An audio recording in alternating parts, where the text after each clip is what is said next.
तो आज हम स्टार्ट करने वाले हैं सोलो लेवलिंग। ये हम स्टार्ट करने वाले हैं सीजन 2 एपिसोड 10 से। जिनको सारी स्टोरी का नहीं पता उनके लिए छोटा सा रिकैप करते हैं। सोलो लेवलिंग का मेन कैरेक्टर है संग जिनवू, जो कि है एक E rank Hunter. Solo levelling में काफी सारे डंजन्स होते हैं जिसमें काफी सारे मॉन्स्टर्स होते हैं और उन्हें क्लियर करने के लिए चाहिए होते हैं हंटर्स। वीकेस्ट हंटर रैंक होता है ई, फिर डी, सी, बी, ए और सबसे ऊपर एस।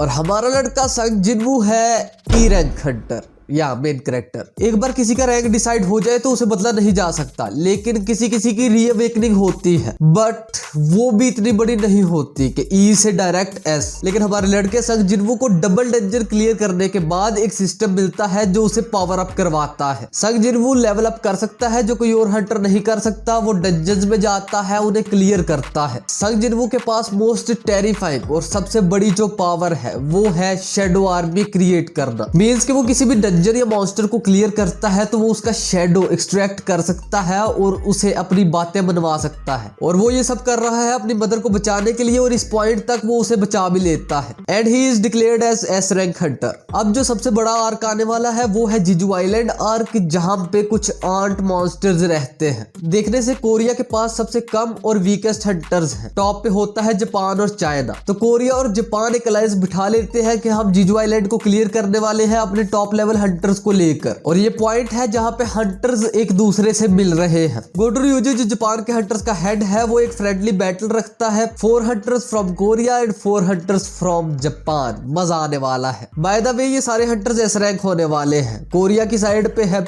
बाइक्योन हु, मानोनगुक, चाय हाय इन, आई एम ताएक्यू। और जापान की साइड पे है तानाका केंजो, होशिनो मिनोरू, कुमामोटो आत्सुशी, तावाता कानाए। मतलब ये याद रखने की जरूरत नहीं। ये सारे जंगली एक्साइटेड हो जाते हैं और एक दूसरे से भीड़ पड़ते हैं। इनकी प्योर फिजिकल स्ट्रेंथ पे बैटल होती है। और दूसरी साइड पे जापान का एक हंटर बहुत तेजी से आईएम की तरफ बढ़ता है। गोगन ही, जिनको नहीं पता, कोरियन हंटर एसोसिएशन का चेयरमैन है। वो कहता है कि ये ट्रेनिंग फैसिलिटी बड़ी ही इंपॉर्टेंट जेम्स के साथ बनाई गई थी। एक एवरेज हंटर इस पे डेंट भी ना मार पाता, लेकिन उन्होंने कुछ ही सेकंड्स में तहस नहस कर दिया। बाइक जो सबसे स्ट्रॉन्गेस्ट एस रैंक हंटर है, ऑब्वियसली संग जिनवू को छोड़कर उसके पीछे आ जाता है जापान का कुमामोटो। कुमामोटो बाइक के पीछे आता है और बाइक बहुत तेजी से इससे डिस्टेंस बनाता है। बाइक को अच्छा खासा ब्लड लस्ट फील होता है, लेकिन वो सोचता है कि इसने बैक ऑफ क्यों किया, मारा क्यों नहीं। कुमामोटो सोचता है मैं फिर से नर्वस हो गया और फिर बाइक थोड़ा सा सीरियस हो जाता है। कुमामोटो की फट जाती है। बाइक एक स्ट्राइक मारता है जिसे कुमामोटो बड़ी मुश्किल से डॉज करता है। अगर ना करता तो ये तो गया था। इधर हमें दिखता है कि टानाका जापानीज हंटर ने कोरियन एस रैंक हंटर मा डोंगवुक को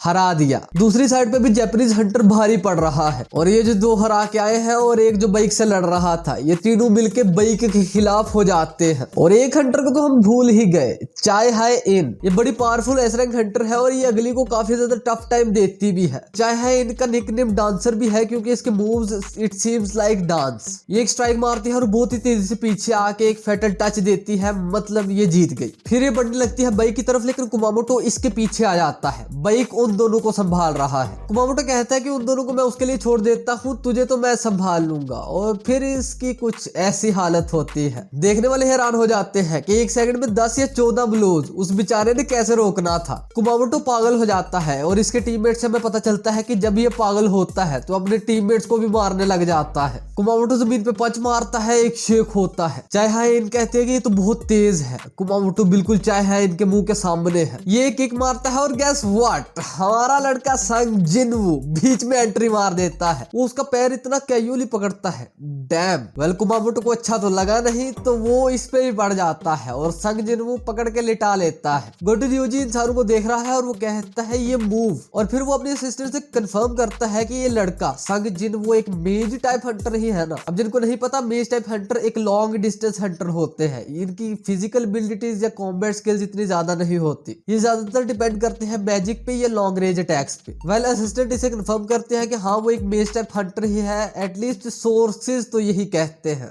संग जिनवू चाहे इनको कहता है कि हार मान लेते हैं, दो ऑलरेडी हार गए हैं और तुम दोनों भी हारने ही वाले थे। एक और मेन बात कि जापानीज और कोरियन लोग आपस में बात नहीं कर सकते, तो उनके बीच में एक ट्रांसलेटर लगता है जो कि इसकी असिस्टेंट ही है। गोटो ryuji ने इन सारी फाइट को देखा और वो फिर संग जिनवू के पास आता है और एक फाइट ऑफर करता है। गोटो ryuji सेम चेयरमैन है हंटर एसोसिएशन का इन जापान। संग जिनवू कहता है कि मुझे उसकी असली इंटेंशंस का पता है, लेकिन ये एक अच्छा मौका है अपनी पावर को टेस्ट करने का। जब से मैं डीमन कैसल से आया हूँ, मैं स्ट्रॉन्गर हुआ भी हूँ या नहीं। गोटो ryuji को गुस्सा चढ़ता है कि हंस क्यों रैबे। ट्रांसलेटर कहती है वो मान तो गया, लेकिन सिर्फ एक कंडीशन पे कि गोटो ryuji अपनी फुल स्ट्रेंथ पे लड़ेगा। और गोटो ryuji पागल हो जाता है। वेल दूसरे भी सोच रहे हैं कि सामने वाला गोटो है, वो कुछ भी कर सकता है, लेकिन अंदर ही एक्साइटेड भी है। वेल संगजिन वो कहता है ऑलराइट लेट्स गेट स्टार्टेड, और वो ये पूरा बोलता भी नहीं, गोटो अटैक करता है। संगजिन वो बहुत तेजी से पीछे आ जाता है और गोटो सोचता है कि मैंने ये मिस कैसे कर दिया, और अभी भी ये कहता है कि मेज टाइप हंटर है, तू सारू से झूठ बोल सकता है लेकिन मेरे साथ नहीं। संगजिन वो भी ये सोच के कंफर्म करता है कि गोटो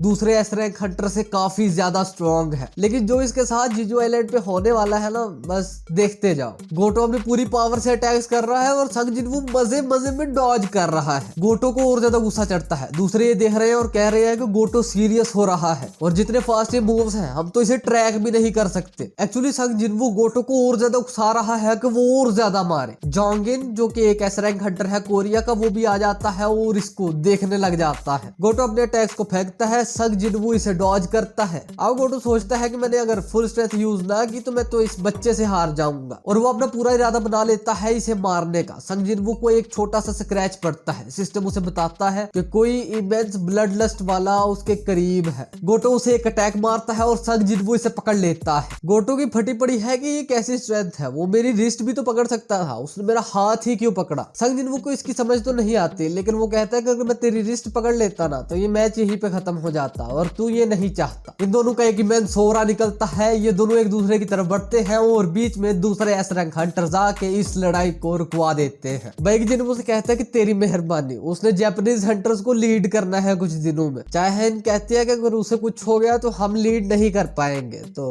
प्लीज। इधर मार्डोंगुक आता है और ट्राई मारता है कि संजिनवू हमारी गिल्ड में आ जाए, वो भी ये कह के कि तेरी फिजिकल स्ट्रेंथ बड़ी अच्छी है। दूसरे जोंगिन कहते हैं कि वो मेज टाइप हंटर है। वेल संजिनवू को सारे हंटर्स की स्ट्रेंथ का पता चल गया है। कोई भी हंटर चाहे वो गोगन ही हो या गोटो ryuji हो, कोई भी उसके सोल्जर्स को अपने शेडोज में सेंस नहीं कर सकता। संजिनवू गोगन ही से कहता है कि आपने मेरे से पूछा था कि मैं जीजू आइलैंड की रेड पे जाऊंगा या नहीं, और वो आगे कुछ जवाब देता है जिससे सारे शॉक हो जाते हैं और गोटो ryuji के भी पसीने छूट जाते हैं। इस साइड पे बाइक अपने ऑफिस में बैठा है और वो सोच रहा है कि क्या ये वाकई पॉसिबल है लिमिटलेस ग्रोथ होना या डबल अवेकन होना, और ये बड़ी ट्राई मारता है कि संजिनवू से किसी तरह कांटेक्ट हो जाए। इसके लिए वो जीजू आइलैंड रेड के पार्टिसिपेंट्स की लिस्ट निकालता है और उसे दिखता है कि संजिनवू वहां नहीं है। इधर गोटो एक गिल्ड के सब गिल्ड मास्टर से बात कर रहा है। वो कहता है कि गोटो साउथ कोरिया में हंटर्स तो होंगे लेकिन वो तुमसे तो कमजोर होंगे। गोटो कहता है कि मैं श्योर नहीं, और फिर वो जिक्र करता है हंटर संजिनवू का। अगला बताता है कि उसका नाम तो लिस्ट में है ही नहीं। गोटो के एक बार फिर से पसीने छूट जाते हैं और फिर सीन शिफ्ट होता है जीजू आइलैंड पे। हमें पता चलता है कि आर्ट्स के पास अब फूड की कमी है और वो एक दूसरे को ही खा रहे हैं, और फिर हमें दिखती है क्वीन आर्ट जिसको मारना इस मिशन का ऑब्जेक्टिव होने वाला है। इधर सब बैग्स में एक बड़ा सा एग पड़ा है और इसमें से एक आर्ट वॉरियर निकलता है। सीन शिफ्ट होता है और क्योंकि संजिनवू की मदर अब ठीक है तो वो लोग अपने घर आते हैं। घर काफी ज्यादा गंदा है तो संजिनवू की मदर कहती है कि मैं 4 साल बाद आई हूँ तो इसे साफ करते हैं। फिर वो संजिनवू से पूछती है जब मैं सोई हुई थी तो क्या तुमने अपने फादर के बारे में कुछ सुना। संजिनवू जवाब देता है नहीं, एक्चुअली इसके फादर भी हंटर थे और वो गुम हो गए। तो संजिनवू ने अपने मदर को ये भी नहीं बताया कि वो भी एक हंटर है, क्योंकि ये उनके लिए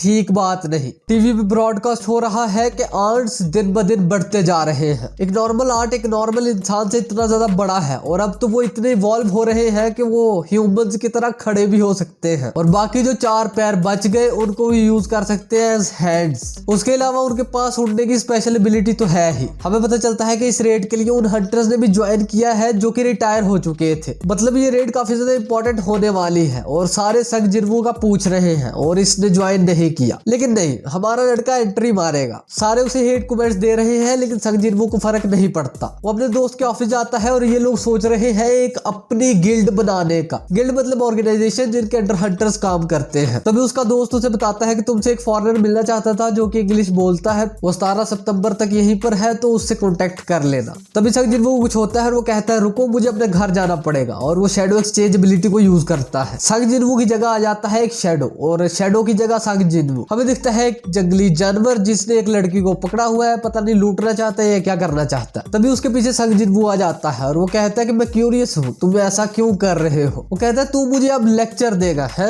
कोई रीजन नहीं है, बस मुझे इसे करने में मजा आता है। और वो अपना छुरा लेके उस लड़की की तरफ बढ़ता है, और जब मुझे कोई अपने से कमजोर दिखता है तो मुझे इससे खेलने में बड़ा मजा आता है। और जब वो अपनी आंखें उठाता है उसे दिखता है संग जिनवू। वो कहता है मैं समझ सकता हूँ, लेकिन इसे करने के बाद नॉर्मल लाइफ में जाना काफी मुश्किल है, और वो उसके कुछ कट लगा देता है। संग जिनवू कहता है अब तू ना मिडनाइट से पहले अपने घर दफा हो जाए, और वो अपने शैडो को ऑर्डर देता है कि अगर ये 12 बजे से पहले घर ना गया तो I hope you don't die. ये कह के वो वहां से निकल जाता है। सुबह का दिन है जब जीजू आइलैंड रेड स्टार्ट होने वाली है। सुबह का दिन स्टार्ट होता है और हमें दिखता है हेलीकॉप्टर जीजू आइलैंड की तरफ बढ़ते हुए। यहाँ पे गोटो बैठा है और इसे अब भी वो वक्त याद आ रहा है जब संग जिनवू इसको मारने वाला था। हमें दिखती है काफी सारी ships on coast of China, coast of Taiwan, near the coast of Jeju island. कोई डरा हुआ है तो कोई एक्साइटेड है। हमें काफी सारी टीम दिखती है जैसे Fame, Ripples, Hunters, White Tigers, और इस पूरे इवेंट को लाइव ब्रॉडकास्ट करने के लिए यहाँ पे एक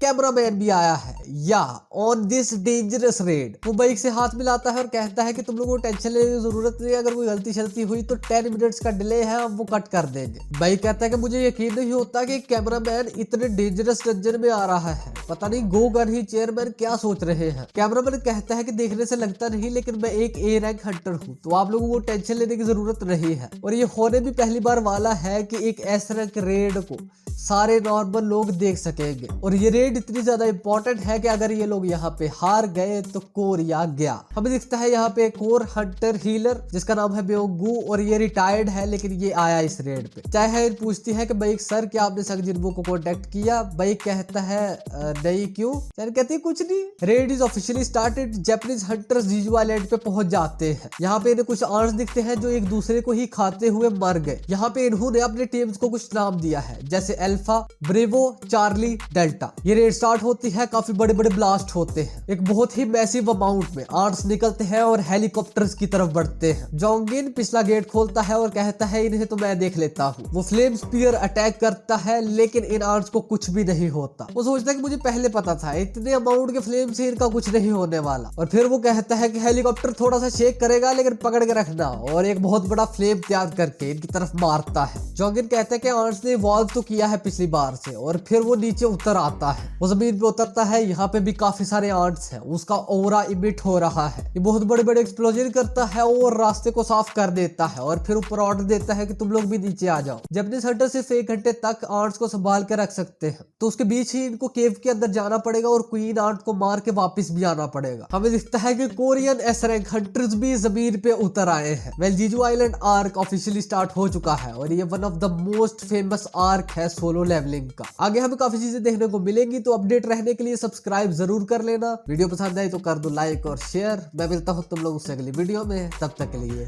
पीस आउट।